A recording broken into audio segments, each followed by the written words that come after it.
Indeed, you are.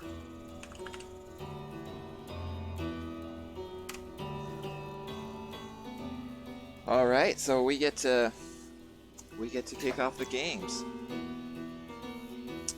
I mean, we'll be starting the rash of finals matches today. So what do you think about our matches today, Meek? Well, we have an amazing lineup. We have Horus versus Wildkin, and later this morning, we've got Kin versus Elverdulio. All of them have been amazing players in their own right to make it this far, and I've seen huge improvements out of all the players. So I'm super excited to just see their play styles really shine. Yeah, so it's been a lot of fun for me playing this tournament. I just got to give a shout out to the organizers for making a beginner's bracket. As a beginner player myself, I've always been kind of intimidated to jump into the PvP scene, even though I've had Tooth and Tail for a while. And so having a beginner's tournament uh, kind of pushed me in, let me join, and it's been super fun. And I feel like I've gotten a lot better myself, but I've also seen a lot of improvement, a lot of other beginner players. I think this has been a really cool event. Absolutely. Oh, already up to 21 viewers. You are in People are for a ready. show. They're hungry. They're hungry for the matches. So just so you guys know, we have we're going to be starting with, well, the plan was to start with a third place match between Horus the Holy and Wildkin. Um, we don't have both players on yet, so we're waiting for the second player before we can start the match. The second match we've got going, we also only have one of the two players, so that would be the beginner's final. So we've got the third place match, Horus the Holy versus Wildkin, and then the beginner's final match, Elver Dulero Jorge versus Kin Replica. Um, so as soon as we get two players uh, of either match, we can start. Ken or Mocha, I noticed you said my volume was a little high. Let me know if that's any better.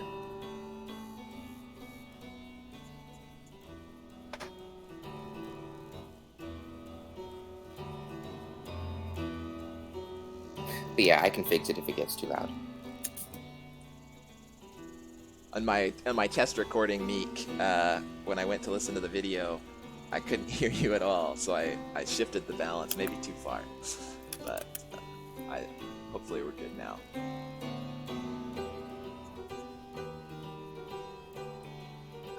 Oh yeah, Horace. I set 3 alarms this morning as well.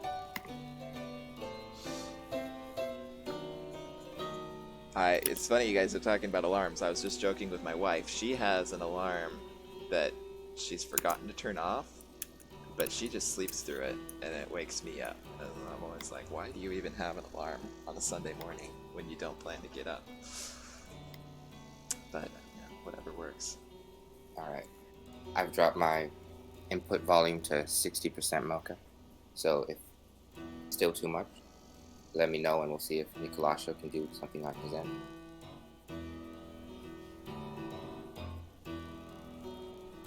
And so while you guys are there, I've got the game audio in the background.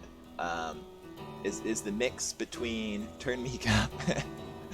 How's the mix between our audio, our dialogue, and the game sound in the background? We need to turn up the bass on Meek.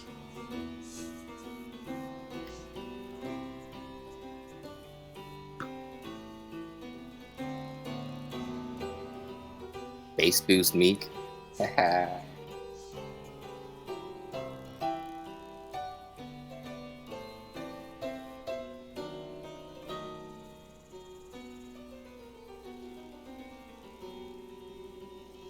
See, now I don't even know what Mocha's talking about. Do we need to adjust the volume further? It's fine now? Okay. Cool. Oh, the game music is fine. What about Meek? Is Meek still too loud, Mocha? Am I still too loud? No worries if I am. Trumpet wants more More Meek. Meek? How's this? That's so funny. Some people say I'm so quiet, and Mocha thinks I'm so loud. Well, I think some people are just messing around. It's hard to get to the truth. Not enough Meek. Is it ever enough Meek? Well, where is the point of too much Meek? Where do we draw the line? Apparently Trumpet has no line. I don't think our audio equipment can give Trumpet enough Meek. We'll see, Trumpet. I might come back for revenge next season if I win. That's right, you guys be facing off in the Premier League. You know, while we're chatting, I'm just gonna pull up the group stage here. I want to see how these players have gotten here. So, Horus the Holy is making it to the third place round after placing third in Group A. So Horus the Holy has really had a good run here in the tournament. Yeah, and Horus had an amazing quarterfinals too. Yeah, it was 4-0 against White Cat, right? Yeah, he had a really great application of wire. Yeah, my favorite match of Horus's was his comeback. There was a game where White Cat it seemed like he had won the game, and Horus holed up with a mill with a bunch of wire and managed to out-eco White Cat while holding that position, and then came out with like 4 owls or something. Yeah, it was incredibly impressive. Really nice comeback. Horus really thinking on his feet there, for sure. And let's see, who are his losses to? I'm going to see if I can find his group stage results here. So I know he lost to Elver Dularo Jorge. He had one other loss. It was to Daffy. Okay. So he lost to Daffy and Elver Dularo Jorge. And didn't Daffy lose to Wildkin? Was that the matchup? Indeed, so we got... by proxy, Horus might have the advantage. No, this would give Wildkin the advantage by proxy. Oh, you're right. You can never discount Wildkin. But Wildkin beat Daffy in the quarterfinal. Quarterfinal. If memory serves. Right. Is that who they were? Yeah, Wildkin over Daffy 4-1. Yeah, you really get to see some amazing stuff in Beginner's League. A lot of creativity.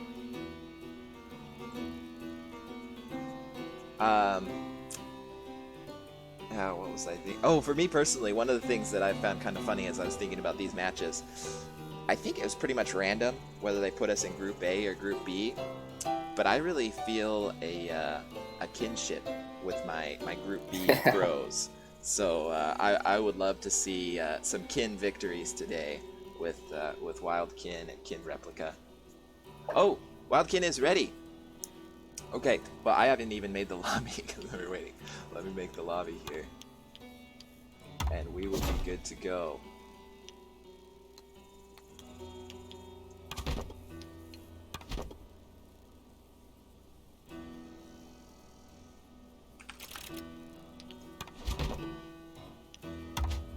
Just let the players know.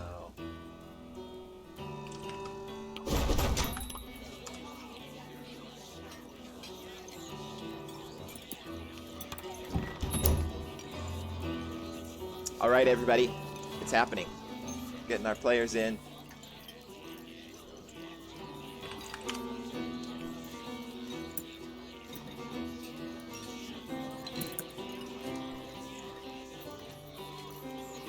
And as soon as we get everybody into the lobby, we'll be ready. Enough of the chit-chat. Ooh, Mocha bringing down the hammer, calling 3 minutes till the first game has to be played. Oh ho! We got deadlines to meet here.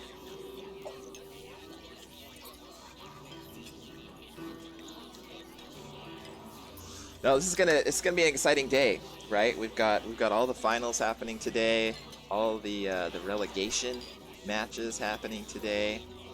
So there's a lot to go down.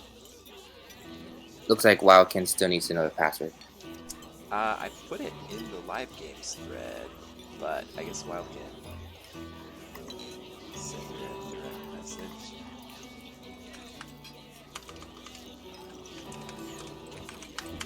Horus isn't in yet either.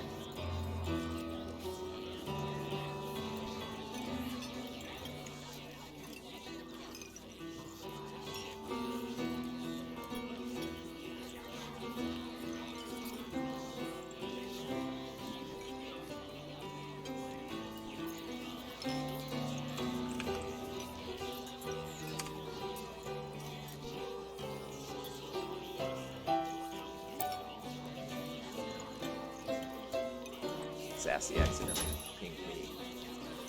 Oh, sorry, Horus. Yeah, you're gonna have to miss our voices until you watch the replays. Good luck.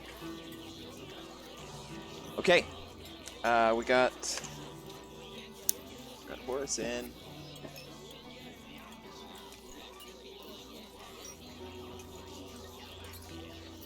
We're almost there.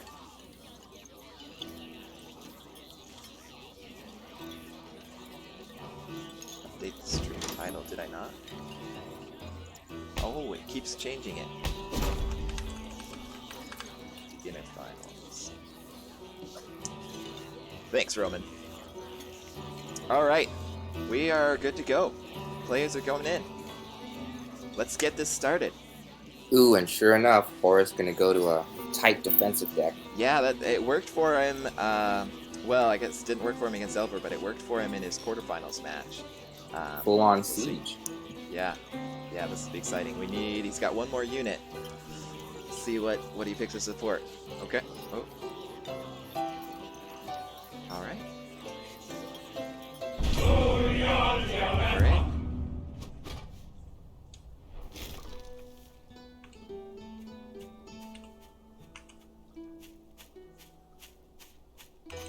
Did I? Oh, I just have to brag on my own skills right now. I predicted the commander choices, so yeah, be in awe of me. Very nice.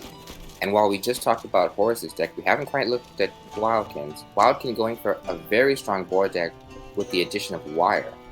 Or not board deck, Wolf deck with the addition of Wire. And I think this is actually a really good choice by Wild, because while Wolf and multiple tier 2s allow for a lot of diversity in the game, the Wire is going to allow for a lot of anti-aggression for those lizards. So this is actually going to be really strong in postponing Horus's early game advance.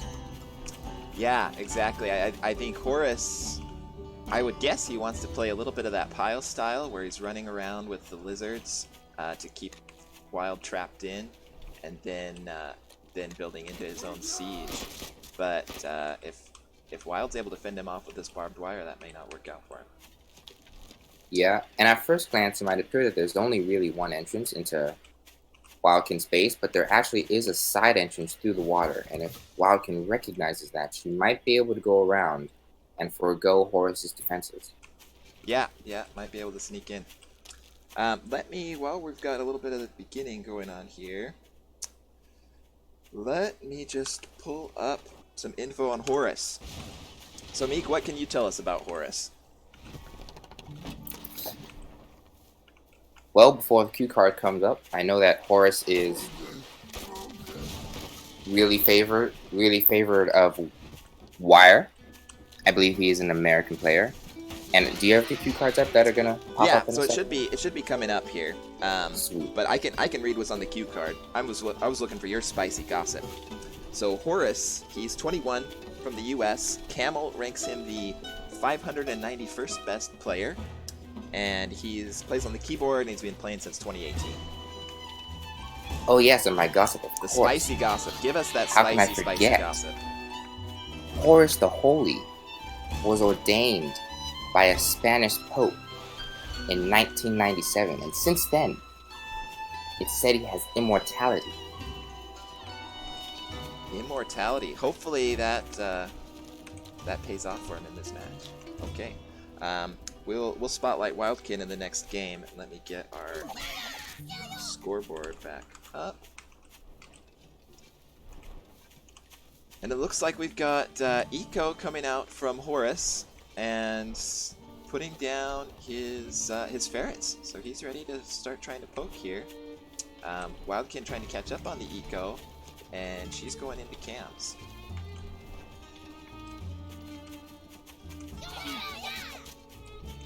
Yeah, and both of them are really good keeping the farm count up, not falling behind. Because while at first glance that can seem really easy to do, if you fall behind in even 1 or 2 farms for too long, that deficit can just make it really hard to avoid a snowball effect. And Yeah. Wildkin's gonna come for some sneak attacks with the cams. We'll see if Yeah. Horus notices. I don't think he will. Yeah, he's up here. Now he's got his balloon up. He got a great position on this balloon. I want to see what kind of vision that is giving him. So And it might even be okay for him to lose this farm, yeah. Yeah. So Cam gets 1 farm down here.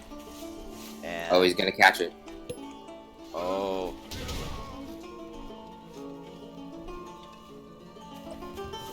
That hurts. Good pick off. So that makes it an even trade, right? Farm for Cam. Meanwhile, he's got this balloon up in a great spot with some good vision. And those farms that Wildkin just built are gonna be under siege. Those are vulnerable. He's got Horus's vision of them. He's not poking yet, but I think at this corner, if he brings those ferrets over, he can shoot those down. Yeah, Horus just needs to wire up this attack path for Wild, and this siege is going to be really strong, but if he doesn't, and he's not gonna in time, so engagement is going to come up. Caught out a little bit, yeah. Oh, and his reinforcement didn't quite get there in time. Yeah, That those lizards were split. He had a bunch of lizards still back at his base. Now Wild comes in. I think Wild needs to get her squirrels and focus this balloon. Yeah, she's gonna pull back now. We'll see if on this reinforcement, this counterattack can work out here for Horus. Wild. Yeah, this is actually a really good push by Horus. Yeah, Wild had a great play initially, but I feel like maybe overextended a little. Took a lot of damage from that. Horus is skunked down to 2 HP. 2 HP. The skunk survives. So one thing of note is that Horus lost 2 farms in that engagement, and what that's going to do for Wild is in this next attack, she's going to have more tier 2 up, as you can already see. She already has 5 tier 2, whereas Horus only has 2 respectively, and they're both haven't got any farms done on this 3rd mill yet. Yeah, and here's that back entrance you were talking about earlier. Wild didn't have any defenses up for it, and Horus just comes right through. And so we might be looking for a base race. Yeah, Wild's committing here.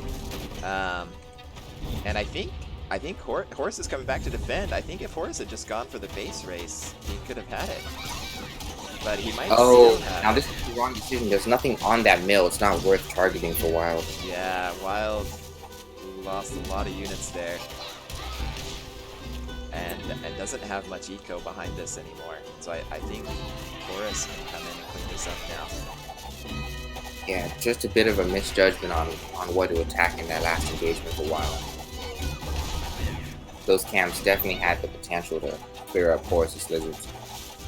Yeah. But alas. Yeah, focus the mill instead, and that Horus was just too holy. That blessing of invincibility was just too much.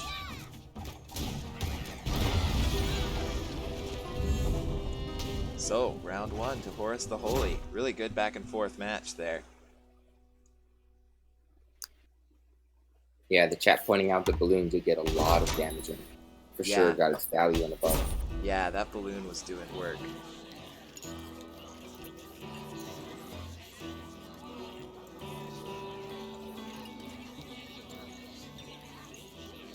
We'll see if the players are going to stick to what they're comfortable with. Wildkin making a slight adjustment.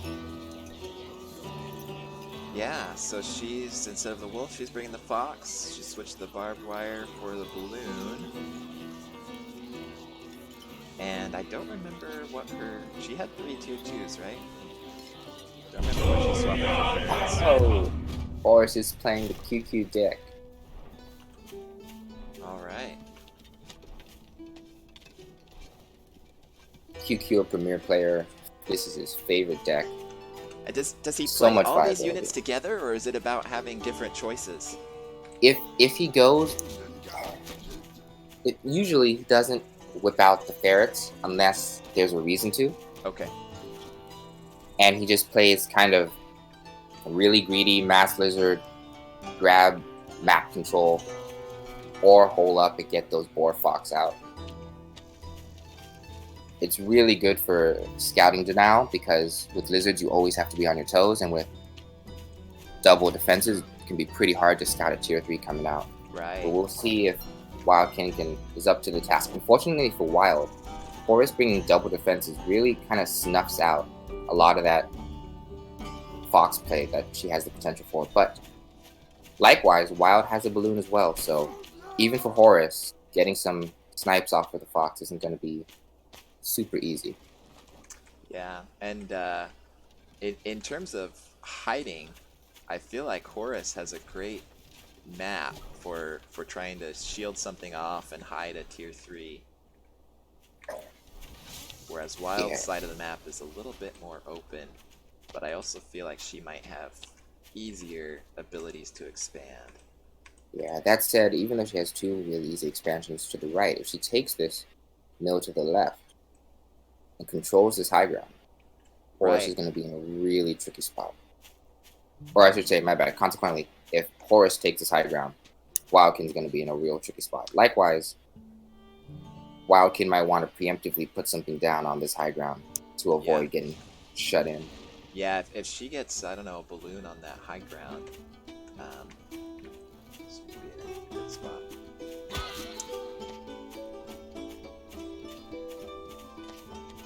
Well, either one of them, really.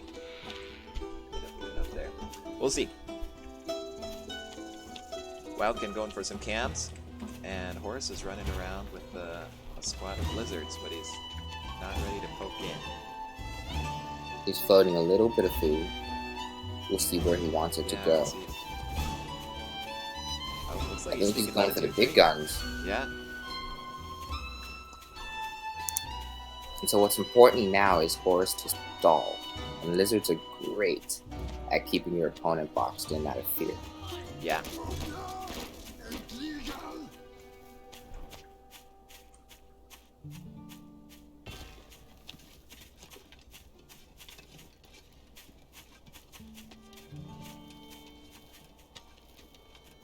Yeah, Wildkin looked like she wanted to engage there, but just backed out when she saw that turret go down. And now she's finally expanding here. Turrets are great scouting denial. And one advantage of being extra greedy like Horus is not only going up on tier 3, going up and putting an expansion and a farm on that, is Wildkin thinks, okay, he's just expanding. She doesn't think that this big bad boar is on the way. Yeah. And in fact, Horus is doing a great time stalling. And she might suspect tier 2. Let's see what she has scouted. I haven't looked at her vision in a while. Yeah, so it's been a bit since she's scouted. I don't think she's even seen that farm. Now she does. If Wild waits for her ferrets to come out, this boar is going to get up and out. And it's really unfortunate because Wild's tier 2 probably going to get cleaned up in the boar bomb. Yeah, I think this boar and the first ferret are going to get out about the same time. Yeah, I guess ferret's out, boar's about to come out. And here she scouts it, so now she knows right as it comes out. She knows. She did get this balloon up just in time. But I think Horus... Oh, the balloon's going to go down. Oh. It goes down. And at this point, she doesn't even want to take a direct engagement, but she's not going to have a choice. Yeah, those lizards are going to outrun whatever she's got. Can't retreat against lizards. Oh, and he gave up on that hill. Yeah, I think this boar was the right play from Horus. I think he's going to be able to come in and mop this up. Yep, Horus had an amazing scouting denial. Wild's going to have to really get to the back of his base next game. For Wild.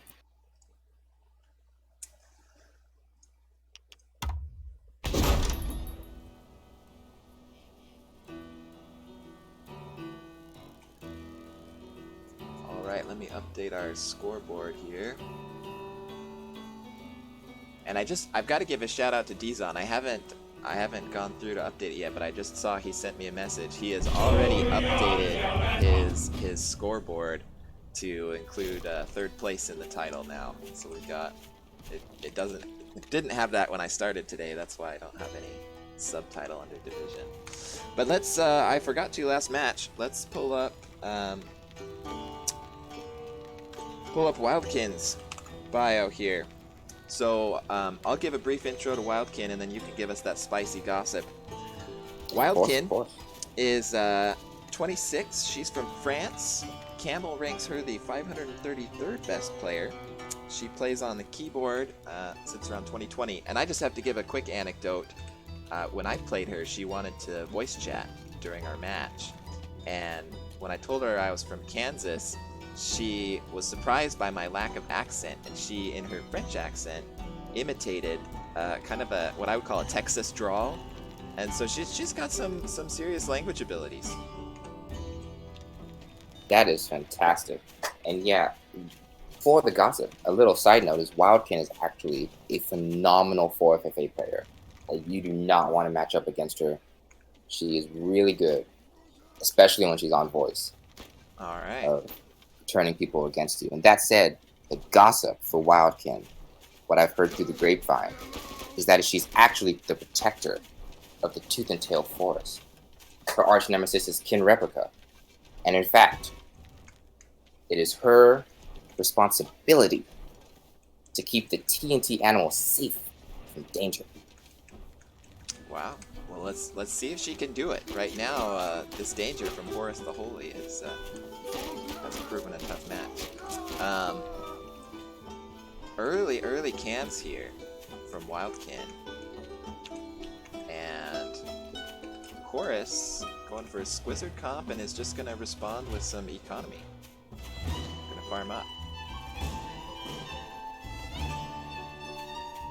Interesting play here from Wildkin, going straight into double tier 2. This could actually be really dangerous. Teching really hard early proves really ineffective if you don't capitalize on it immediately. And Horus is making an important call here, saying, okay, if you're going to tech up so early, I'm going to go incredibly heavy on eco, and if you don't punish me immediately, that eco is going to give me a big advantage. Yeah, this early game is going to be really crucial. So we'll see what has... And I don't think Wild will scout this. It's pretty far out of her direct scouting path. So I think she's seen that there's a mill there, but no farms on it. Oh, she's gonna see she it. sees the farms. Okay. Really good scout. Yeah, great scout. I think she's got to move in now, right? She sees that, sees all that greed. Knows she's got double tier 2. Oh, this is too much from Horus. Oh, Horus. Horus is trying to get down Falcons, but if Wild can push through this, I think this will be the game. Yeah, he sees that mistake, selling that off.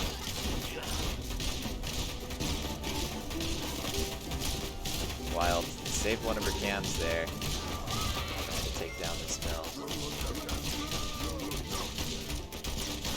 It's gonna be a big blow to Horus, but he's rebuilding it back here, getting a ton of lizards. I don't know if snakes are the right call there. He sells them, okay.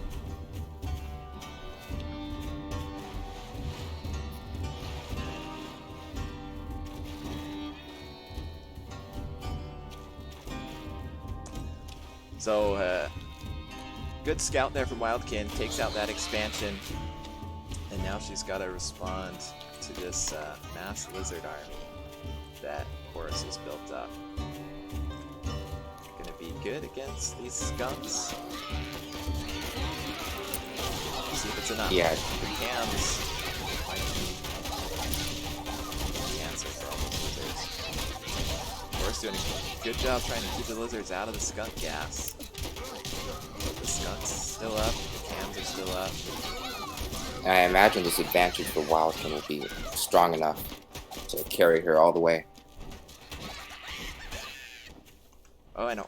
Behind all this, Horus did eventually manage to get up these snakes. I thought that was going to be too much money and he wouldn't be able to hold that off. Oh, wow. But I think Wild has enough squirrels she could just push in right now. She took out some farms with her push, so she's got an eco advantage.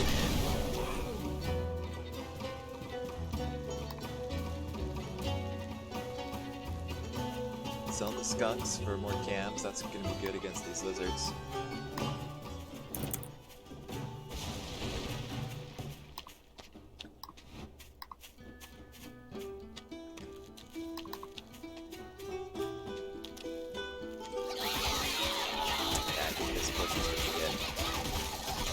Wildkin does a great job focusing down those snakes with her cams, while Horus was microwaving his lizards. And this time, Horus was the one caught out. Yeah. Yeah, really well played there from Wildkin. And Horus taps out.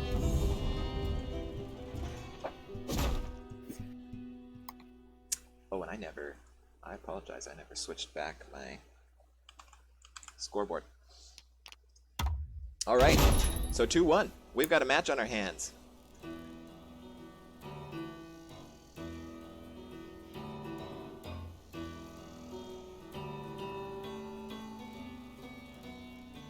Horus sticking with these lizards. He likes that play style. And Wildkin, I'm not sure why she picked the pigeons. With how much Horus has been playing lizards. Lizards are a tough matchup for pigeons.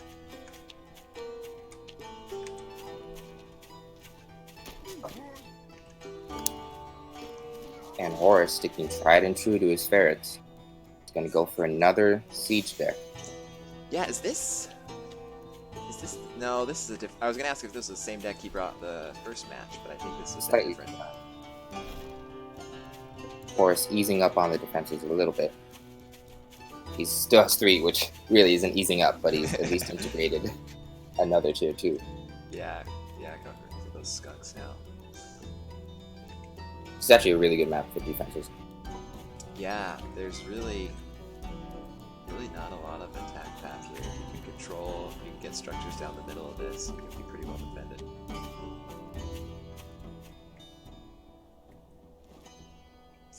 Interesting to me, anyway, that so far neither player has brought moles through this entire match.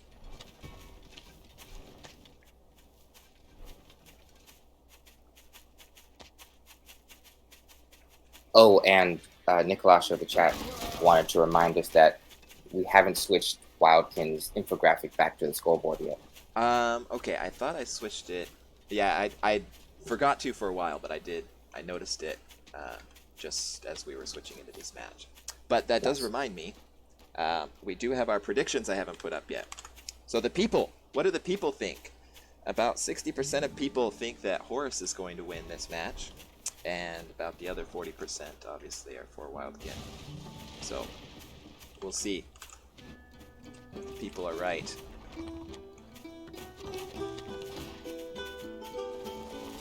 And this is the right move by Horus. He's going to get this expand, and then I imagine he's going to lay down defenses on this high ground.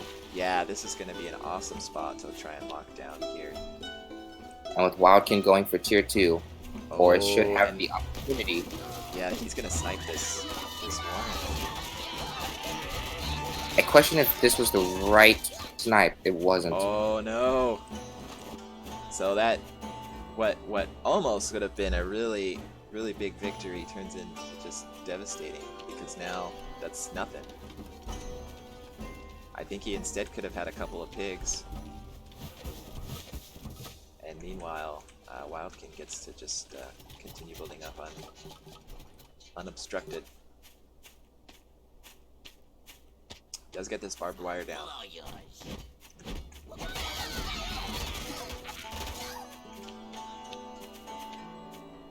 Oh, and we can't see the HP.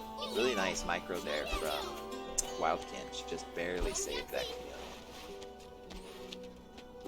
But the barbed wire doing its job here for Horus.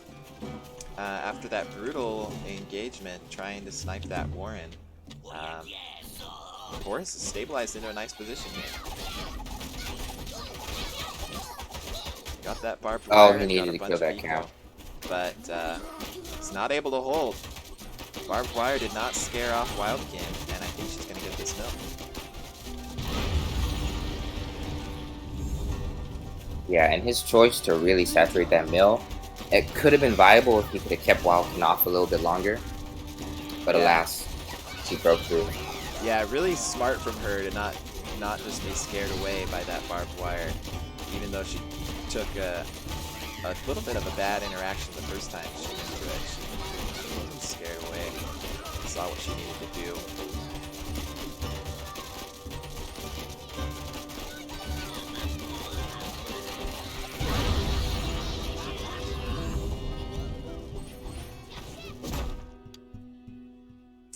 Yeah, you can look at the army graph there. That the attempted snipe on the Chameleon is what really changed the game.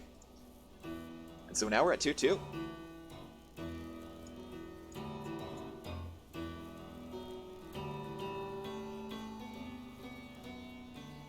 I find it interesting that while they both are kind of, so far, have been taking very similar decks, they're to themselves, they're changing it up a little bit. Horus with a lot of viability and Wildkin making slight adjustments here and there with wire. So I think it's really interesting.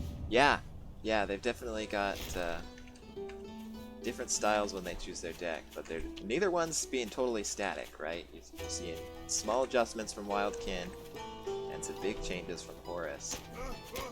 But he's trying to get the edge here. Really good match so far.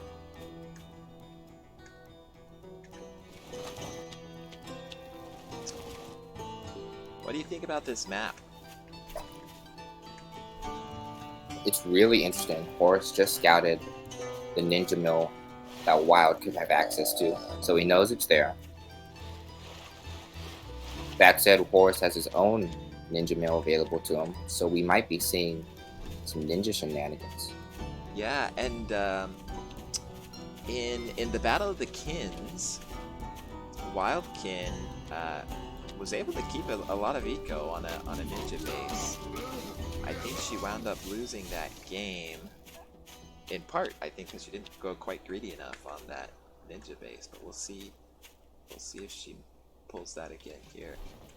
Horus definitely setting the pace on economy thus far.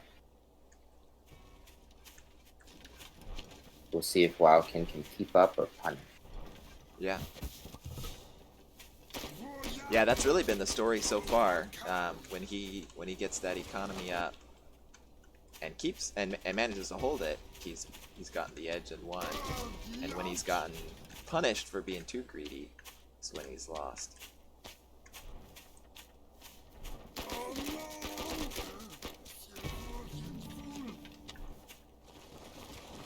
So far, just lizards and squirrels. And as I say that, in come the chameleons. And the Snakes by Horus as well. Yeah, both sold tier 1 to go into their tier 2. And Horus here we wins, go. man. I don't think... Yeah, Wildkin's not going to scout this expansion. So... she probably doesn't know about it. I don't know if she might have assumed it. She might see that he's down tier 1 relative to her. And assume he's gone somewhere. Yeah, she hasn't even scouted that part of the map yet.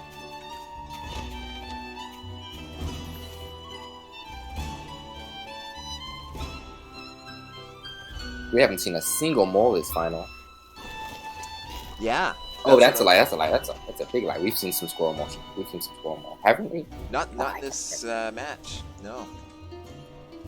Neither players brought them. I was commenting on it last game that neither players brought the moles. Yeah. And Horus just double checking this ninja base. Nice scout there from him. Sees there's nothing on it. He's getting... I was gonna say getting ahead, but they're equal. Good deep scout here from Horus. sure there's nothing hiding back there. Now Horus needs to make a decision on what to do with his money. He's Yeah, gonna go for a balloon. getting the balloon up, and I think, yeah, a bunch of farms.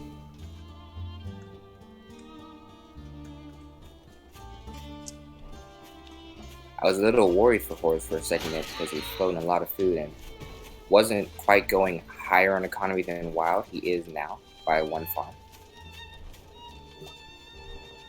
Yeah, I think we're at pretty similar armies, so I think he's going to be able to get away with this. Oh, and also throwing down the boar.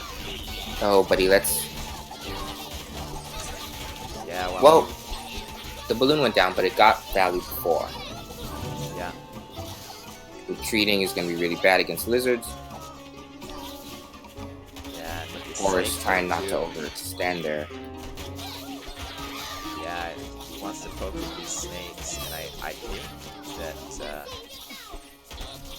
think it's gonna Double get pretty good tapping work done. Wild units a little bit too much. Yeah, maybe those pigeons just enough to save the day. Horus getting that balloon back. I guess wants to keep the pressure on. Wildkin sold out of her snakes, but keeping the chameleons. And I think Horus is going to be able to do some significant mill damage here with these snakes.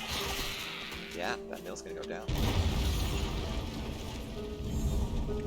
And now at this point, Horus just needs to hold. Yeah, and with this balloon and this snake poke, I think he's going to be able to. As long as he can micro those snakes well, which he has been so far, he's really going to shut down anything that Wildkin wants to do with these chameleons.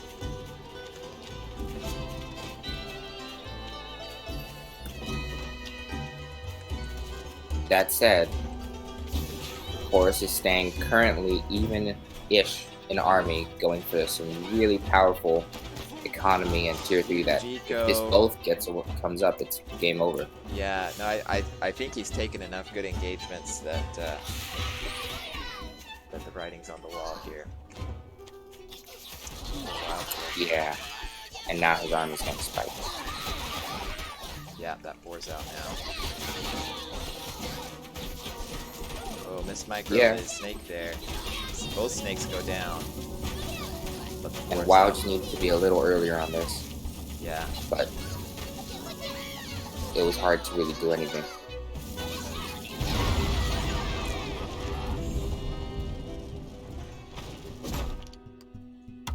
and now we're at 3-2 to Horus.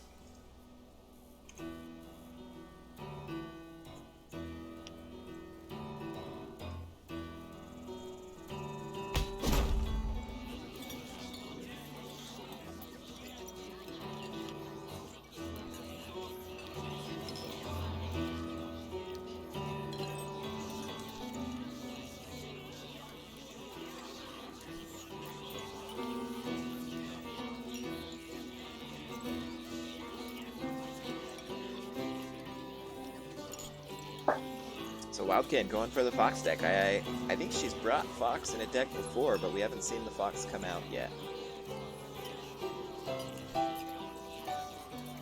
Yeah, it looks like she likes to wait a little bit longer before going tier 3, taking tier 3 in a more safe manner rather than Yeah, teching into it really quick.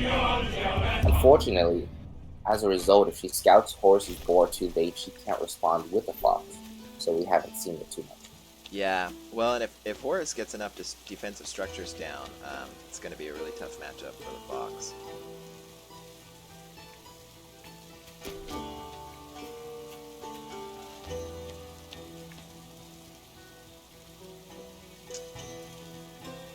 So we'll see. Looks like there is a small way through the water to get around back here into Horus's base from the north side, but practically gonna have to come through this channel right here.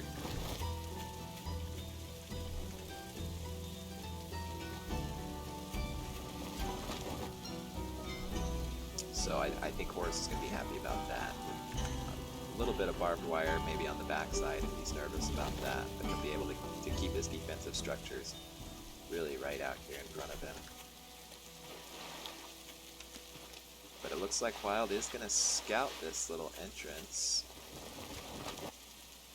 So she knows she can get up there through the water, but it just takes so much time to get up there.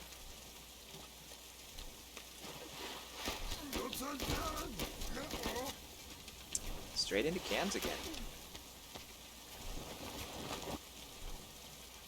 Seen her do this a couple times where she goes straight for the tier 2 before any tier 1.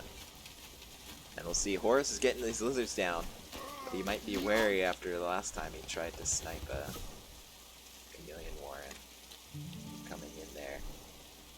Yeah, we'll see how much Horus is going to commit with these lizards before he moves into some other stuff. You can stay lizards for a long time before checking out. Yeah. But if you do that, the checks will just can be a little tricky.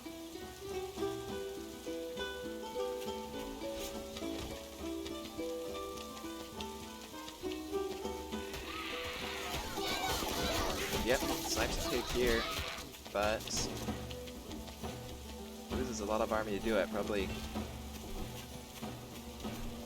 Let's see what kind of trade he took there. Yeah, and Horus's snipes are a bit too head-on. Wildkin sees him coming and is able to respond. He doesn't quite get out fast enough, so he's taking a bit more damage than he should be. Yeah. He does get this mill. It looks like he's really going to try and control this map. I like the single MG. Mm-hmm. Not too expensive, and definitely sends the defensive message. Oh, and is he? Oh, if he knows about this mill. Ooh. Yeah. Oh, he doesn't. He doesn't. Oh, he But doesn't. He's just nonetheless, he's going to get something. Yeah, Wildkin was away, and he does get a Chameleon Warren this time. And that is value.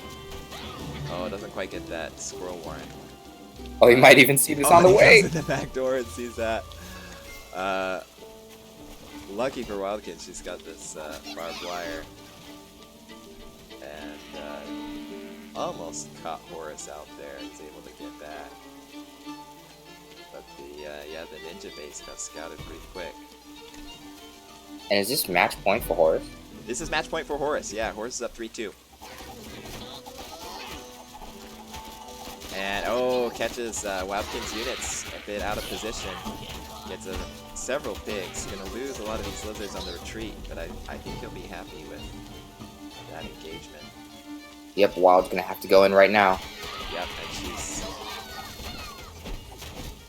coming out of range of this turret. Good play from her. Yep, it's just really hard. Yeah, I think because she just lost too much. The lizard can reinforce really quick. Yeah. Yeah, so a huge economy lead here from Horus. And these 15 lizards, I think it's just going to be too much to handle.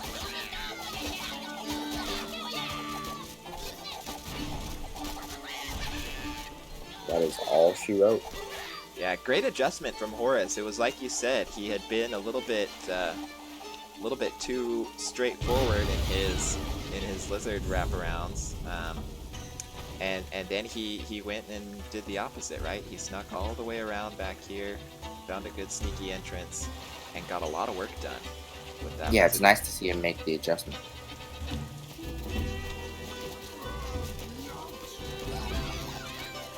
Yeah, it's just gonna come and get this off. Well, I hate to see my Group B comrade go down, but well played from Horus. 4-2. Really good series. Yeah, good games. Good games, both players.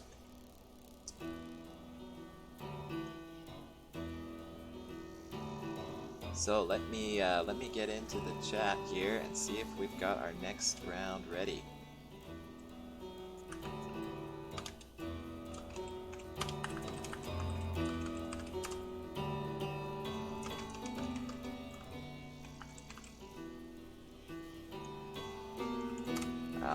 It looks like Elver Dulero Jorge is not online.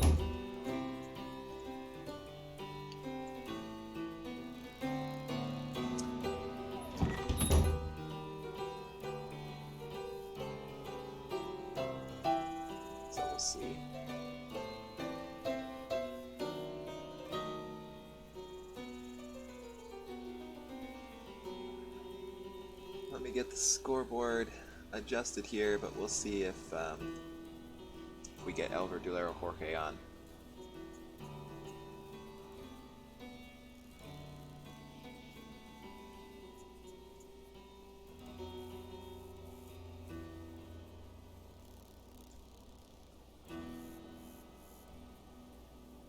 So I haven't seen everything from the chat. What was Damel's prediction?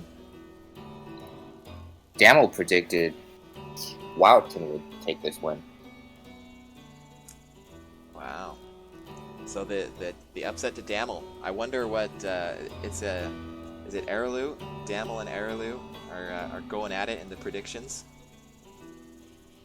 Yeah, Araloo and Damel true to their reputation. Been extremely tight on their predictions. Very accurate.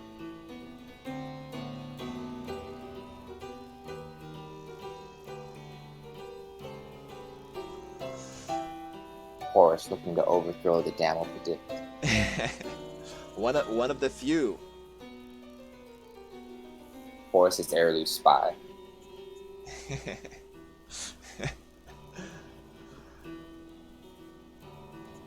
Yeah, Araloo was joking in the prediction about predicting Gent to win their match and throwing the game. We'll see if that's what they decide to do.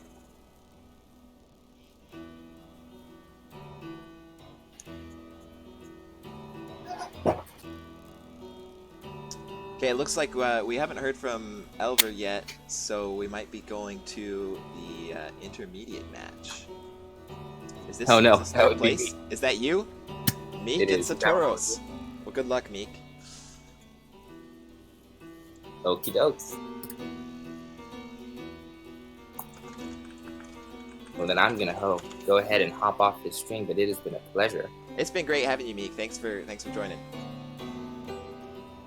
All right. See you soon. See you. Good luck.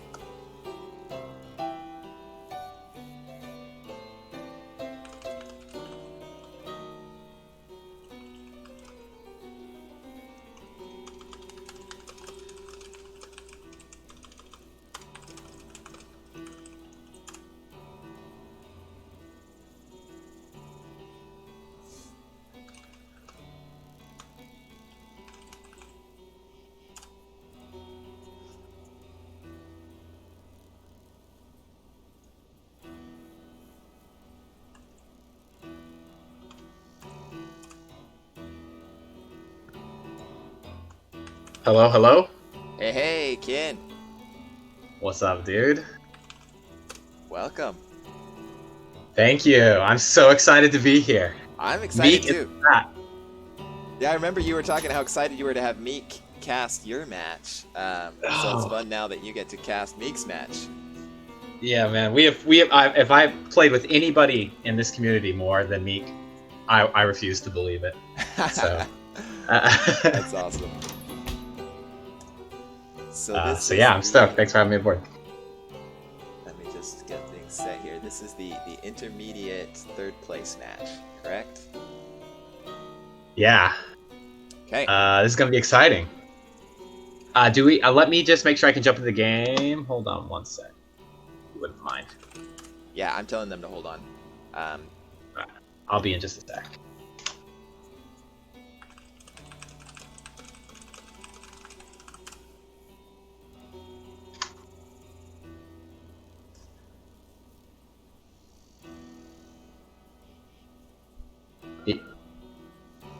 Yeah, we're just loading the match up right now. Okay, I'm good whenever. Okay. Thank you.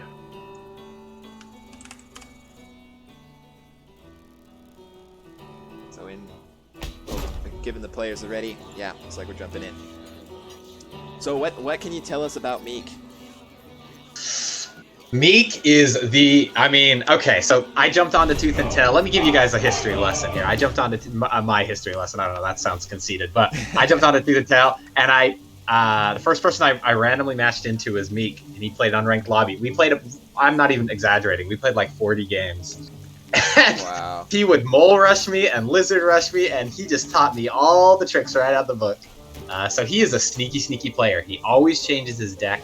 He's always running around and doing things you won't expect him playing. Just the best mind games. So excited to see him. Excited to see what he brings. Yeah, this will be fun. And true to form, here comes these moles, and he's hidden them. You'll see a lot of players, they'll bring the moles kind of in your face, and they just want you to sell that farm. And as soon as you sell, they'll go back and just be happy with that advantage. But Meek, Yeah. he's going to see if he can get a little more done hiding those moles in the back. And he's always doing stuff like this. Like, I'm always sure I'm safe against his moles, but he just like, I don't know, his mole attacks are like 30 levels deep, I swear. And then we see he gets the farm right away. And he's not selling just yet. He wants to get this. Does Satoros? No. Is he gonna be? Oh yeah, Satoros gets it just in time. He comes back for more. And yeah, this time he's able to stop it. But still, I mean, even the cancel, I mean, technically Meek doesn't have his 7th farm down, but I mean, it's not bad if you can at least force the cancel. Yeah. Good work. And that there. first farm, obviously. Yeah, great value on that first farm. He took it down before Satoros got back and then forced the sell in a second. So really good value there in delaying Satoros' economy. And Satoros, it's a map that's great for this. It's going to take Satoros a long time. It's not like he can just get lizards and come push this back. This is kind of a longer map. That's a really good point. I also know that this deck, this is one that Meek's really proud of. We were kind of engineering it together. We were talking a lot about ferrets back and forth, and he was the one who pointed out to me that you can poke with snakes and have ferrets sitting behind them, and the ferrets will auto poke because of their 8 range, like really maximizing the poke damage out of ferrets and kind of stopping the dancing that people used to do to block ferret damage. So I'm really excited to see if he can pull that strategy off here. Wow. All right. Yeah. That would be really cool, but Satoros looks like he wants to move in here. And I don't know that there's enough advantage where he can get much done. He does force some delay on that economy. Right, with the mill taking, it's just too hard to push in, and since he doesn't have farms of his own, he rightly just calls that off, I think. Yeah. We've talked a lot about Meek. If we look at Satoros' deck, it looks like the kind of straightforward 4 T2s, 2 T1s, score mole thing that Araloo's running a lot. Yeah. Pretty powerful into that mid game, right? Yeah, very powerful combinations with those 2 twos. I think it was Big Pimpintosh. This is several patches ago. You know, before it was cool. Hipster Tosh.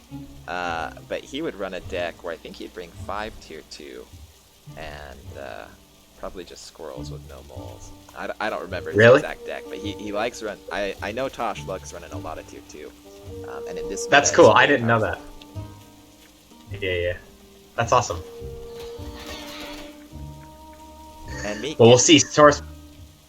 Oh, go ahead. Go ahead. Sorry, we're gonna have to get used to each other, I guess. I was just saying, Meek going into those ferrets now.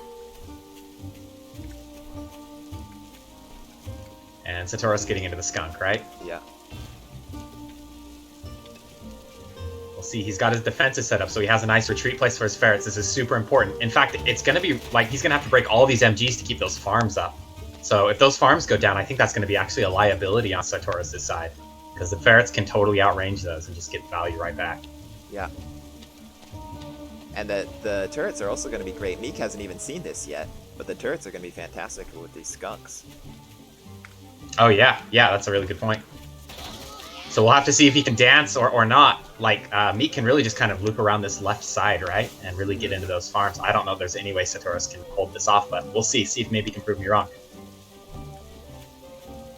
He is going for more tech. He's going for snakes, and now I'm going to build some falcons. And now he's got that side out, so, I mean, he's always going to be able to see when he can go in. The second Satoros' commander isn't there, he gets it. This is going to be a lot of pressure. And here we see the snake move in and the ferrets sit behind. So if the troops come close to try and deny the snake, look at that. They're already taking. 2 squirrels go down instantly to that. Wow, really nice play here from Meek. Once again, he can't punish the snake without just taking massive losses of his own. Unfortunately, kind of leaving that ferret in a little bit too long there. Yeah, it does get 1 ferret caught out, but he's taken 2 farms down already, along with a bunch of squirrels. Overall, definitely value for me.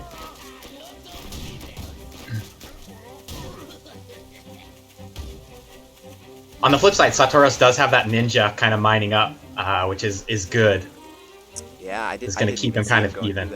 Yeah, so Meek's not getting as much of an economy advantage as he thinks with this poking. Smart play there from Satoros when he saw... He probably did that after he saw the ferrets come out. I think so, yeah. It was like right about the same time, yeah.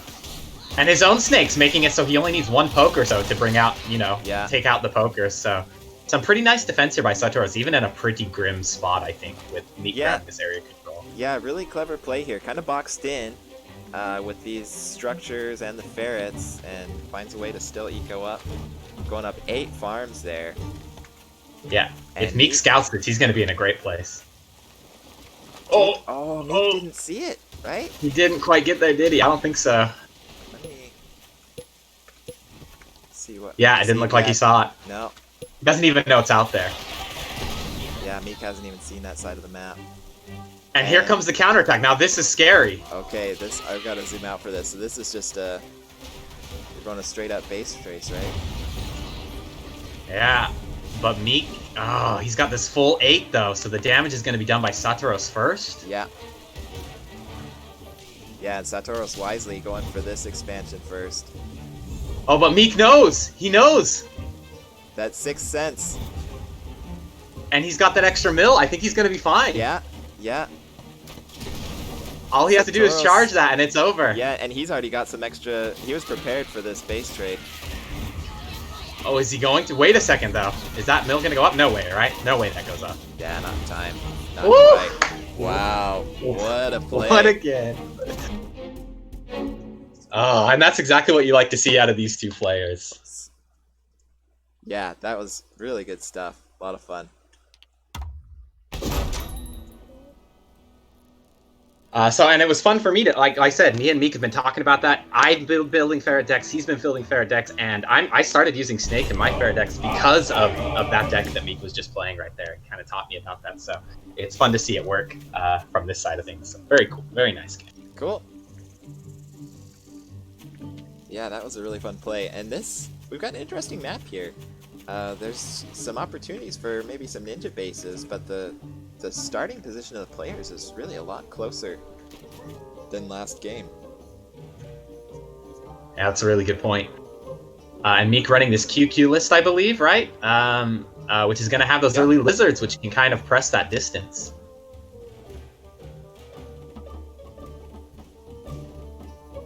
And we saw Meek trying to do the double lizard early pressure, but Satoros' moles actually canceled both those mills. Yeah. So some early mind games already going on. Yeah, already. Right back into the double cancel on the lizards and to get the early food advantage. Yeah. Back and forth, back and forth. Yeah, really good stuff here in the early game. Moles coming down. The MG deny. Very nice timing on that. And it's the MG, so it takes the same time to build, right? So you'd get one right, mole so at the same time as the MG? That's right. So if the MG goes down slightly after the mole because the mole's walking distance and the pig support, I believe that even slightly after the MG can defend. Okay.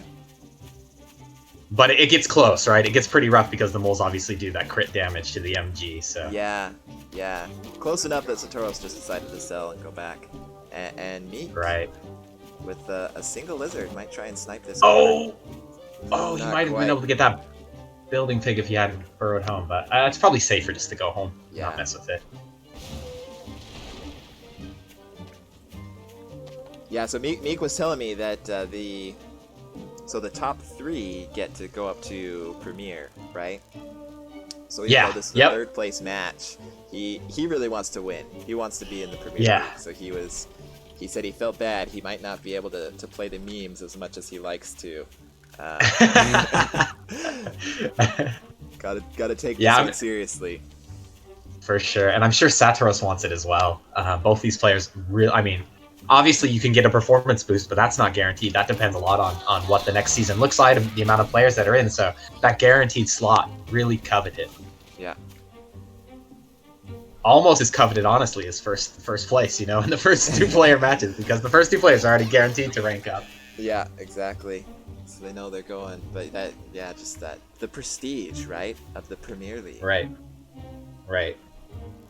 And I'd love to see Meek get there personally, but honestly, I'm a little bit biased towards Meek. I'm not going to try and hide that, but I mean, Satoros is a great player too, and I really we've been in voice chat every now and then. I don't know a lot about him, but his insights have just been really clever.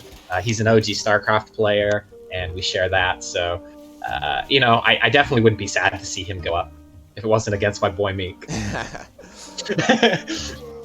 No, yeah, both have been really great players. I think they casted together one of my matches, and I just love being able to go back and see more experienced players, discuss your match and get their insight. So I've got mad respect for both of these players. Yeah, that's a really good point and a lot of fun for sure. And Meek is trying to find a way.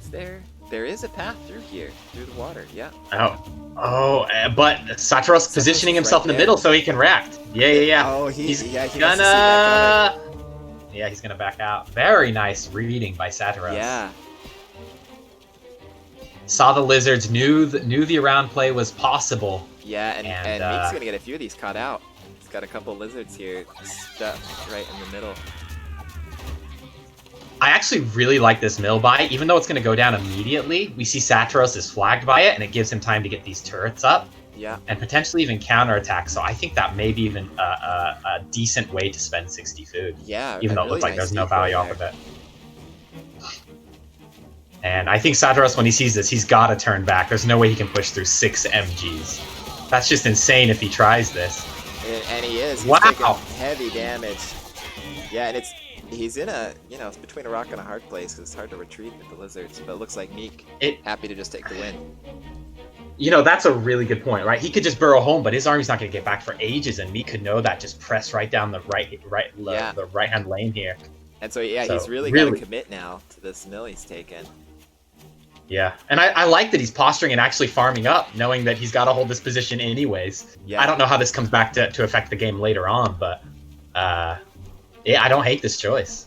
And on the back of this, Meek going for the boar and the fox. Looks like they were put down almost simultaneously. He's got so I'm a stats guy. Meek will always say this, and he's not. So we always talk about this. Let's talk about MGs for a second. 60 food for an MG. It's gonna win a fight against 3 tier 1s almost always, unless they're grouped up like this and they're toads. But that's kind of another point. So. But you get a place down for 60 food. A Warren plus 3 units is going to be 120 for that initial cost. So basically you're getting the same firepower plus a little bit at half the cost by these MGs. So pushing into a wall like this is just painful, man. It just hurts. Yeah.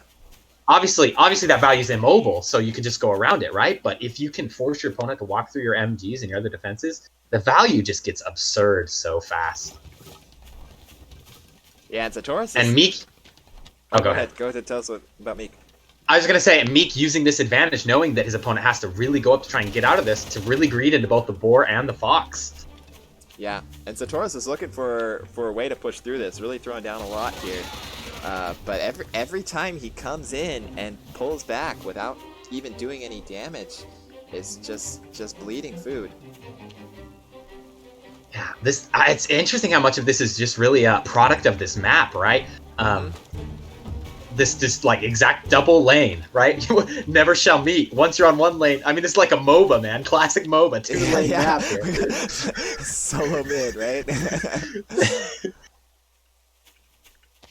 And it's funny how I was talking at the beginning of the match about how they had this short lane, and now here they're playing on exactly the opposite of that. But Satoros not here with his army when this fight goes down. Yeah, he had so much tier 2, was able to get the board down pretty quickly anyway. And Meek's just playing this expertly, isn't he? Yeah, I feel like it was a pretty even trade there, but you've got to at this point, you've got to the Fox position, once there's fewer units on the map. Satoros doesn't have lizards. This is really a prime time for this Fox to get good value. Yeah, and he is going to need to get good value. He's got to be super careful of those snakes because Satoros got that extra mill up during all of this, right? And Meek's still just on his second, which are going to start following soon. So even though he's had some really good trades, this may just become an economic game. And he doesn't have any really expanse he can take unless he can push him back and take this mill, which Satoros has already kind of followed, right? Oof, and there it goes. He does get a lot of value off that fox. Probably, well, I don't know. Hard to say. Yeah, if we look at army value, Meek's got the army value lead, and that's including these turrets, obviously. And he gets the boar out. I guess the real problem is he hasn't scouted, so he just doesn't know that he's 4 farms down, you know? Yeah. I'd love for him to, I don't know, sell those turrets, take all these warrens. Like, there's so much value just sitting around here. Yeah. Oh, and does this falcon sneak by? Oh my goodness. It does. Yes. So he does get those warrens. In fact, but it's all rallying to the other side. Yeah, he's coming down this lane now. And so I think, yeah, once again, we've got the base race. Oh, no, Meek's coming back. He's going to go for those tier 3s. I don't know about this. He looks like he's going to sacrifice his whole army to take out tier 3s. If he can keep this fox alive, then that's only 180 value. Presumably the boar will go down. Well, the fox never got out. Oh, it never got out. Okay. So he does get the value from that. So many tier 2s at 1 health. Look at all Look at that. And Meek just doesn't have enough lizards to chase it down. And I think this eco lead that Satoros has built up is gonna spell the end of the game, because he's still got so much army. Well, he may lose it all the eco lead now, but the question is the army defense, like you're saying, right? Can he even come back? Yeah. It looks like he is gonna lose the eco lead right here, though. Yeah. Pretty decently cost-effective trade. He loses some lizards, but yeah. But now can he hold? And that's really the question.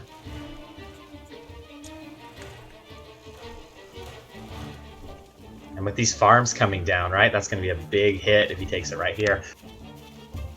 He needs to have the MGs over in place already. Yeah, those MGs are not in the right spot for this. He is going to just turn around and get... This is going to be a base race. This is just going to turn into a total base race. Yeah. And the lizards are fast enough; they might be able to take this. It's gonna come down to getting past these MGs. I don't like Meek coming back. No, yeah. I think he needed to race to the other mills. Maybe he was nervous there was something he hadn't scouted. But sure, and it's hard to blame him. Yeah. But yeah, that's gonna be it. What a match so far. These boys are really putting on a series. Yeah, this is really some excellent play. A lot of fun to watch. That was a crazy map. I still can't get over that MOBA map that was generated there.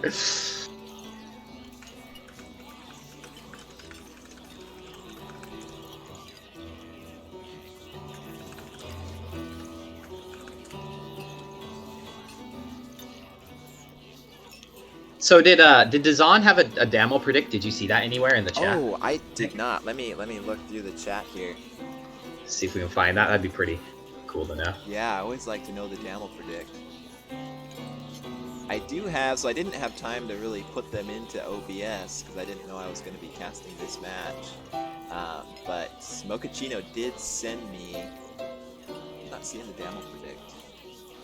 Dizon's in the chat though. Maybe he can give us the Damo predict. Here we go. 4-2. 4-2 Satoros or 4-3 Satoros is what Damo. Satoros. Yeah.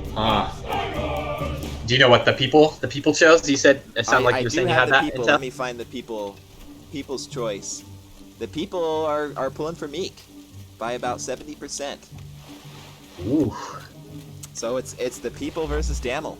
We'll see. Last time Damel was wrong, right? Wildkin went down to Elver, and Horus. It was kind of the reverse. Oh, excuse me, Horus. Thank you. I mean, he went down to Elver too, but that was not. Thank you. That's right. Sorry, not to rub up old wounds, Horus. Well played, by the way. Cool. That's awesome intel to have. Do we have any intel on these players at all? I don't know what you were given. I guess you probably weren't expecting to do this series. Yeah, well, if we've got a little downtime, maybe I can get these player sheets downloaded,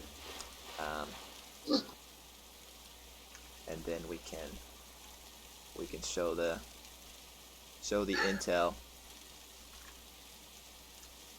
They're asking in chat how that last game ended. For some people that missed it, we thought it was going to turn into a base race, but it turned out that Saturos just held an econ advantage for long enough, even though he took some slightly worse trades. Meek couldn't get a third mill down, and they ended up engaging, and Saturos' army just kind of overpowered Meek. So Yeah, the actual end was a surrender by Meek. They were right. He was in a position to maybe start the base race, and he came back home and then lost the fight. Yeah, I would have loved to see the base race. I'm surprised Meek didn't do it, but you got to wonder if he's nerves. I mean, this is like this is a big deal. This is Premier, right? Like, do you get to be Premier next to the season or not? Yeah, I absolutely think that was it. Yeah, he was. I know that's weighing on his mind because he was talking to me about that before this match. Saturos going to go for the early skunks this round. Pretty good against the squirrel choice. I love that Meek has both squirrels and cams. That kind of naturally separates your troops against skunk gas, right? If you can kind of balance how many squirrels versus how many cams you have. Yeah. But Meek I mean, he said he was going to stay away from the memes a little bit, but he's got a triple tier 3 deck, and maybe this is legit, but it seems a touch memey to me.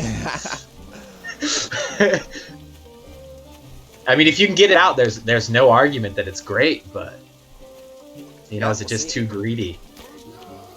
See how it goes. He's starting to wall off with some barbed wire. Really? Yeah, it's a nice map for the barbed wire. There's really only a few choke points. Yeah. Yeah, I mean, that's true. That's true. I mean, the walls are thick. You look at all that water and usually think that's enough to block everything, but there is that little sneaky passage here on the left, like through the water on the left side where he's not blocked off yet. But yep, you're right. Ooh, looks like he's gonna get caught though. Oh no, yeah, gets some units cut out, and he's already gone greedy for the owl. Yeah, this is a really nice timing from Satoros. He had no way of knowing he was doing that owl yet, but. Uses his skunks to break through that wire with their massive health pool so he doesn't lose a bunch of tier 1s. Yeah. Very well played. It's like one skunk's gonna go down here. If he gets enough skunk gas down, I think he'll take a couple of farms. He does only end up getting 1, so probably good for Meek. Oh, the second pig ended up dying. Gassed out. He had to sell his owl, unfortunately. Like, if he could have kept his owl the whole time, he'd be at a tech advantage, but he did place it back down, but I think this economy lead is going to be too much. Maybe we'll see. It's going to be tough for sure.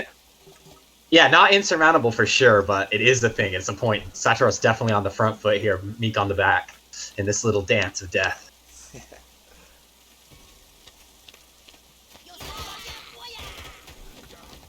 Both players really fighting for their tournament life. Not this tournament, but next. Yeah. 2 owls.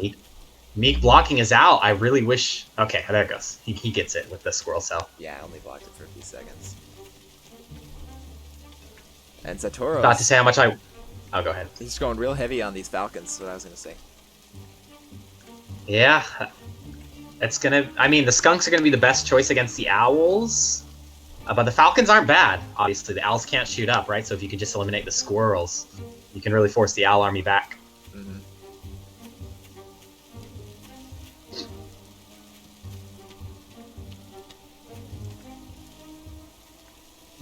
So much tech coming down for Meek. He's really going for it.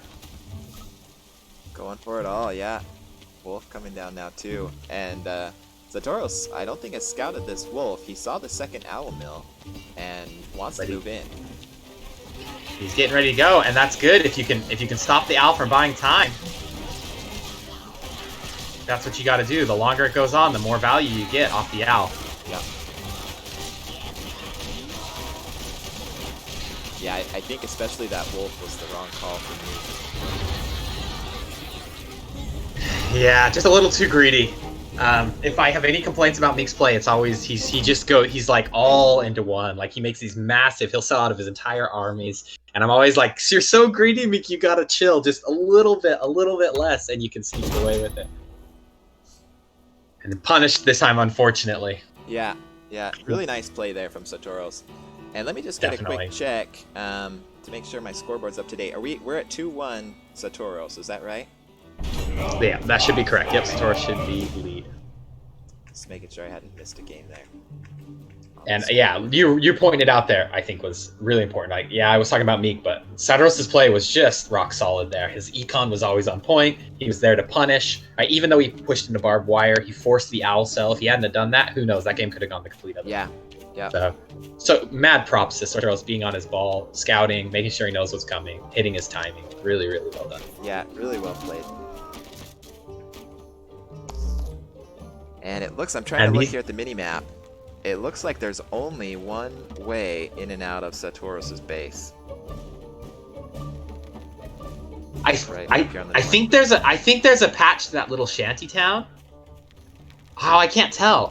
No, you're right. I think you're right. I don't think you can walk through that. I think it is. Yeah, it's just to the north. Just the combination of the walls and the trees and the shanty town. I don't think there's any way through. I thought there was a little back road there, but it looks like there's not. So we'll see how Satoros wants to play this. He's got some barbed wire. Meek dropping the mole. Sat scouting it, but I think he can. I don't know. No, he can't walk around that. He can't walk around that. No, it's too greedy. He did force a cancel, but he lost the mole. So, of course, Meek doesn't give up. Never give up. It's the double cancel. And now Sat isn't even sure he wants to put the farm down, so he delays it even longer, letting Meek get to 6 first or 8 first. Yeah.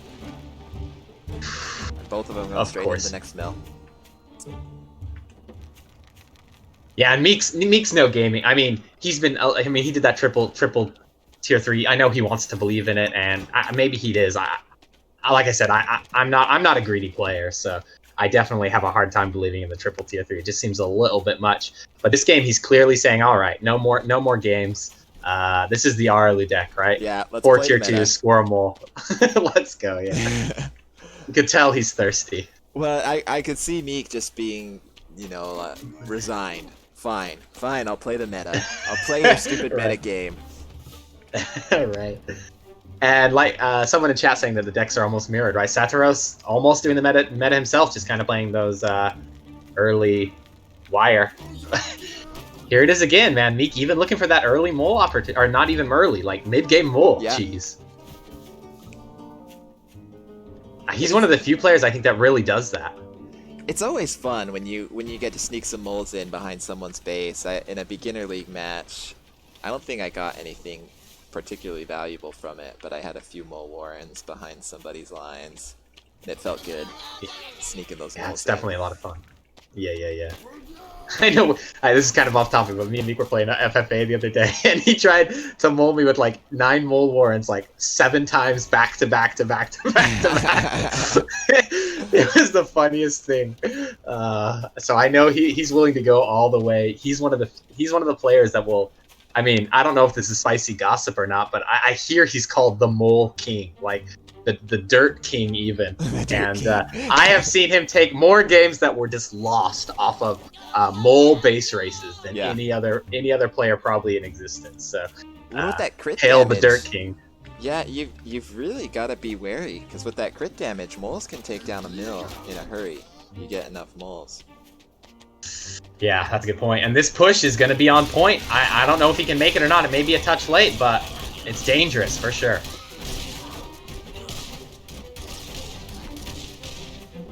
It looks like Meek repelling it and holding on to his little econ advantage. So.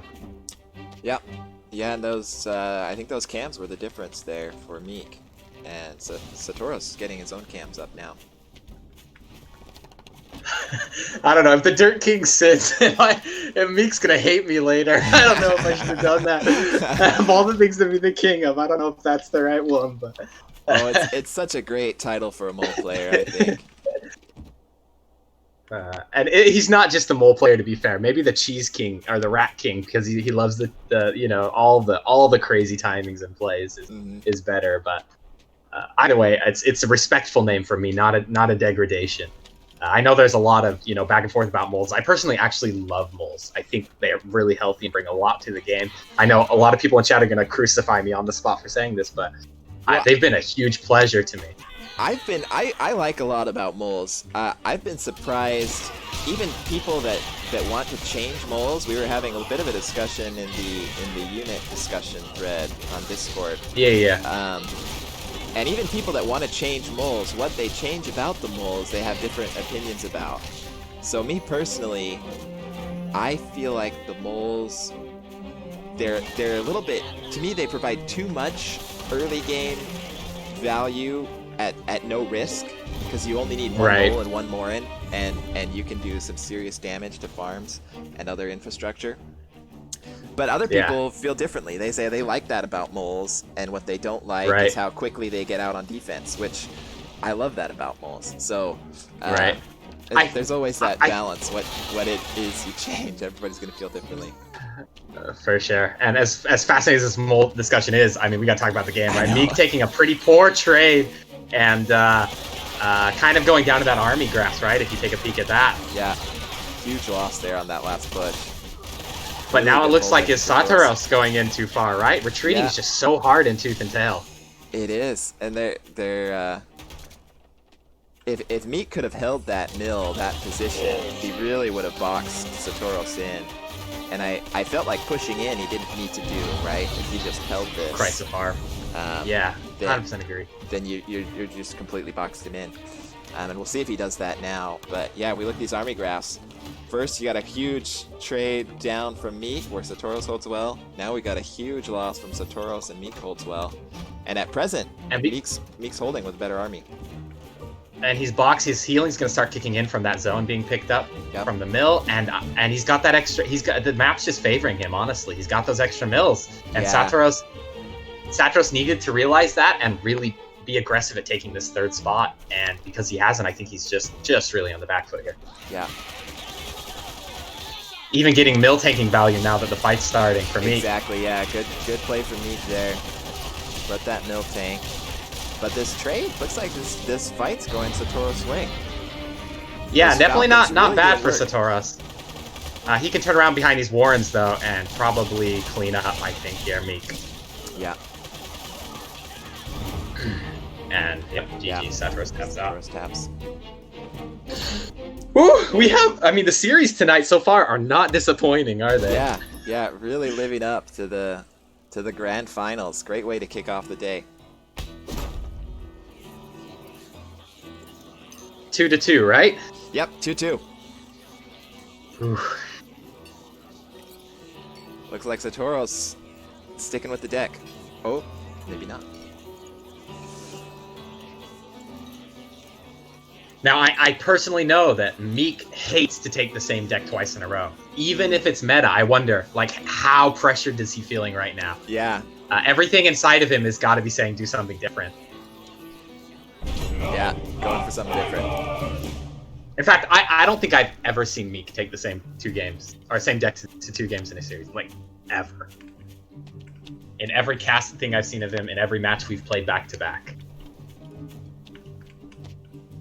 So do you think if he lost this and his back was against the wall, do you think he'd go back to that meta deck, or do you think he needs to have a new deck? I think he might go back to the meta deck because he had a game in between. The question is, if he takes that, does he stick on the meta deck for the 4th round? And I don't know. I bet Meek sticks to his guns, but I don't know. It's hard to say.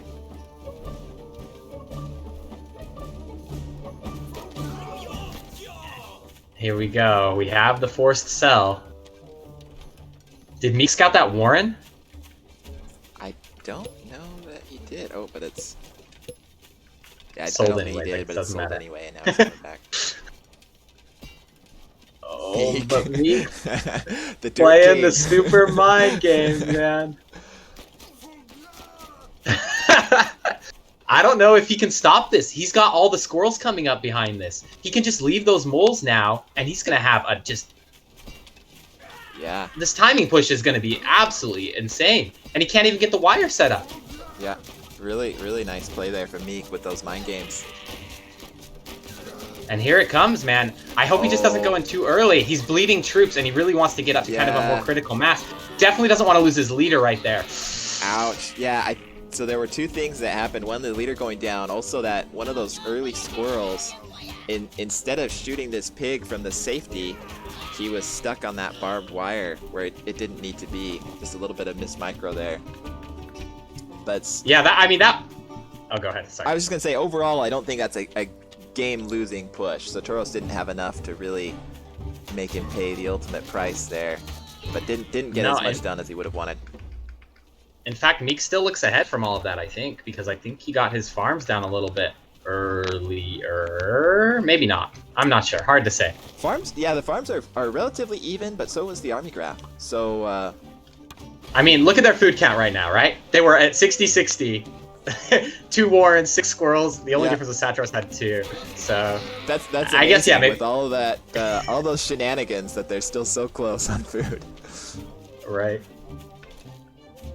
Yeah, I think Meek had a crazy good push there, and he just didn't quite capitalize on it. But still, I mean, like I said, you can never discount Meek's timings. They're just wild. They're so hard to predict. Yeah, that was a really fun timing, and if it wasn't for that little piece of barbed wire, I think it would have gone a bit differently for Meek. For sure.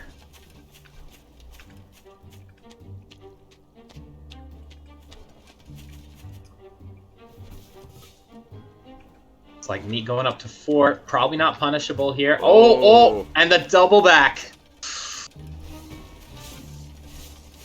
Okay. Does Satoros fall for the bait? Does he fall? Doesn't look like it so far. Oh, now he is, and Goes he up hasn't to gone back to 4. start yet. And he went to the 2. He went to 2, so I mean tier 2. So I don't even know if those cams are going to be up in time for this, right? They're not tier 1s. They take almost twice as long to get that first one out. Yep. And so he's selling the farm, trying to get something down, but Meek's got to move in now, right? This push on the back of pigeons, yeah, Meek does have to move in, but this push on the back of pigeons, right? When it gets scrappy, those pigeons start making all your creatures last so much longer. Yeah, and you get, especially where Satoros has these skunks, those pigeons are going to be great value. But is this barbed wire going to be enough, right? That's the question. Yeah, so much barbed wire here. And he did get a cam out. He does get a chameleon out. But the pigeons against the skunks are even crazy strong, right? Yeah. He does lose the mill. Yeah, and it looks like the barbed wire is going to dissuade him. Yeah, that hurts for Meek. Just a little, got in a little too late, I think. It's not terrible, though. Honestly, Satoros had to sell down the 4th farm, and Meek's already trying to skyrocket ahead, so unless there's some crazy counterplay... Yeah, he didn't overcommit. If Satoros recognizes this, and he did just throw down a bunch of tier 1, if Satoros recognizes this, he could definitely come in and punish this play, and it looks like that's what he's going to do. And I don't know if Meek scouted it. I definitely think hopefully he doesn't put down any more farms. Yeah, it's going to be rough. Pigeons on the defense is a little bit trickier, I think, here.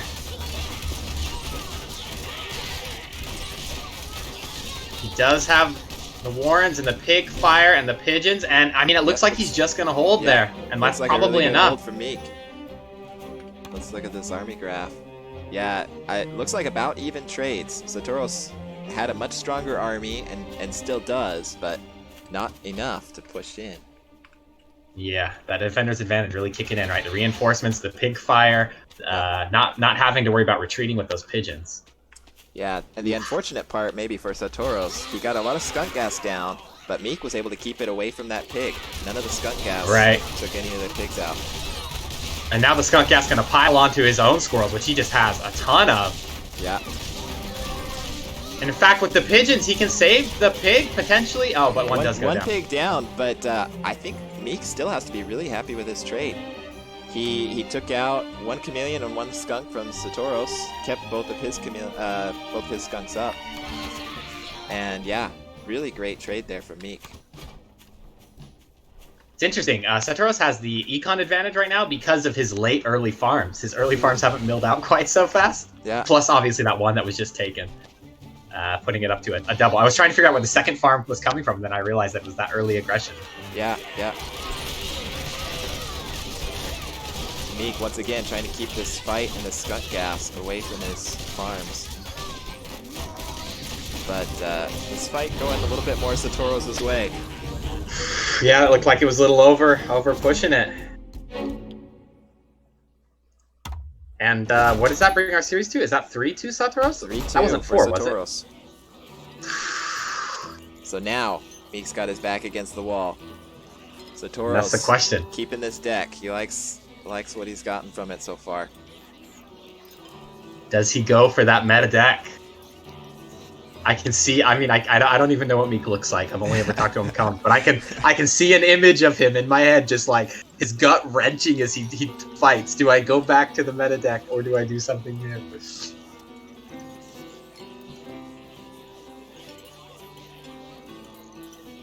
Satoru's feeling pretty confident on this deck that he's running with the barbed wire, and the barbed wire really paying off that last game, right? Yeah. Probably a deadly timing push coming in from Meek, just totally thwarted by that wire.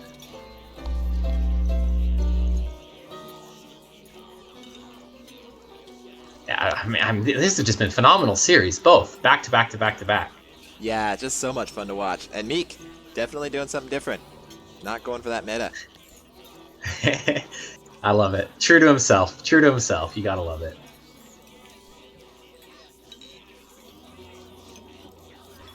And this is the famous this guy deck, right? Yeah, I think you're right. I think this is this guy. And Jacoby's kind of adopted this deck, right? Doesn't Jacoby only play with this deck? I don't think I've ever seen Jacoby play with anything else. I don't know the Jacoby deck exactly. This looks like it, right? It has all the staples of a Jacoby list. When I think Jacoby, this is basically what I'm thinking. So I would say you're probably right. Can't confirm, but I didn't know that this originally came from this guy though. That sounds like some spicy lore. You know, there definitely is spicy lore. I've followed Tooth and Tail on streams for a while, but I haven't been really super into that scene, obviously, since I'm still a beginner. Right. But I believe this guy is a relatively newish player. Well, was at the time. He's not an original player from Gotcha. launch. And I think Tosh trained this guy. Okay. And then this guy really took off with this deck. He was winning a lot of tournaments. Really played well. Gotcha. Okay, that's pretty interesting. Well, we'll see if Meek can make it happen. Yeah. The Badger, according to Gent, Badger is the worst tier 3 this patch. So we'll see if he's able to make use of this Badger. That is a hot take. I mean, I still think the Badger Pigeon can put in some work. It may be the worst, but it's definitely the most flexible, at least if you have pigeons behind it, right? Because it can really deal with everything that your opponent has, except maybe snakes. I don't know if it can bring down snakes fast enough. Yeah, that's what's good about the Badger is how versatile it is. With the boar, you can't shoot anything in the air. Also with an owl, you can't shoot anything in the air. Right. I guess the fox obviously doesn't do. The fox doesn't do great against horde of things as well as fortifications, right? So. Yeah. And I guess the wolf has as much versatility as the rest of your unit comp, so you could call the wolf versatile as well. That's fair. That's a good point. But yeah, Badger can't shoot anything, so you've at least got that. And Satoru's coming in for this timing. You don't love to see so many moles when we're playing right behind the mill tanking, right? Mm-hmm. And it looks like he's just gonna kind of give that up. I think this is probably the right choice. Yeah, just 60 food. I mean that's definitely better than recoverable. taking a bad trade. Yeah. Yeah. And now that he has the skunks up, he can probably trade fine. Exactly. In fact, he may be able to counter the mill out. As long as he goes before the opponent's skunks get up. Yeah. And once his second skunk fires, he probably has a nice little timing window here. If he does, that farm's going to be committed in, probably. So I would really like to see him try it. I mean, the nicest thing about Tooth and Tail, right, is there's no commitment. Like, you can always... It really rewards players who scout and respond. Exactly. Yeah, that's what I think is so great about Tooth and Tail. But it looks like Meek just being nervous, man, and who can blame him? Yeah, and now this barbed wire's up, I think think he's got to wait a little bit now. Skunk's out, barbed wire's up for Satoros. It looks like Satoru's going to get away with that play a little bit here. Yep. Obviously, once again, not game ending. Definitely room to play around, but it does give Satoru a nice little lead. And off the back of that, let me just look at this army graph. Yeah, super close. Looks like Satoros just sold down. What did he sell? Some squirrels to get more falcons up. Which is going to be give him the nicer late game trades, right? Mm-hmm. With those punishing falcons, they have such high DPS. And even better, right? If you go tons of squirrels, then the skunk gas becomes really dangerous. But by getting into the falcons, you kind of make sure the gas can only hit half of your army. Yep. One is Meek. Meek going for ninja base. Okay. Classic Meek. If 8 farms go down on that thing, I won't even bat an eye. But yeah, we'll see what Satoros scouts here. I mean, it looks like Satoros. Oh my goodness. Right Satoros on it, man. scouts that Satoros. immediately. What a great scout. Satoros is just dotting all his I's, crossing all his T's. He is just everywhere he needs to be this series. Yeah. Real solid gameplay coming out from him. Making sure there's no tier 3 back there too. Nice deep scout. Making his transitions into tech like the Falcons we saw earlier, just really clean, not really providing windows to get punished in. It's overall, real nice play by Satoros. Yeah, yeah.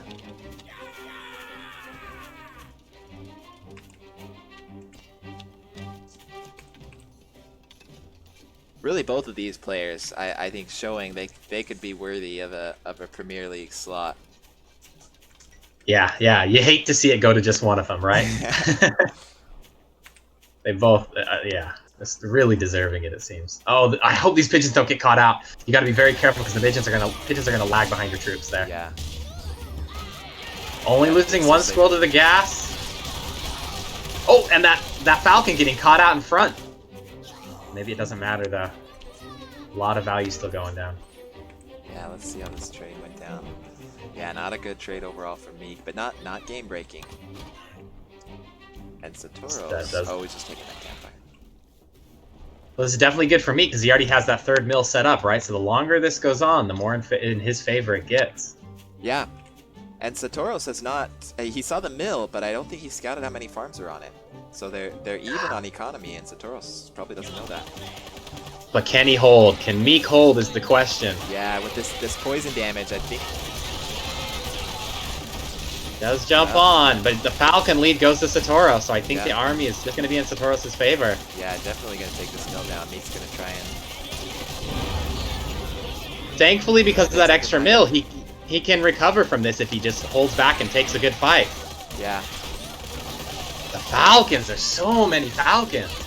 It looks like Satoros is just going to push right through this. Yeah, looks like Meek didn't quite have enough to defend this. What a well match. played by Satoros. Yeah, what a series. Excellent play by Satoros. Really, honestly deserving that. Like I said, just super clean, solid play all the way across. Yeah, really good stuff. Good games all. Yeah, very well played by both players. All right, so I just got word from Mochaccino. Kirpa is our next caster. So awesome. I'm gonna raid him if I can figure out how to do that on Twitch. Well, we can chat. Yeah, you can go ahead and I believe it's in your dashboard. You can find it over there, I think, if you look for it. But before you do that, I just want to say thank you so much for letting me jump on. I loved casting with you, Nick. That was super fun. Thanks for joining, Kin. Good luck in your match, by the way, later today. If we do manage to find Elver.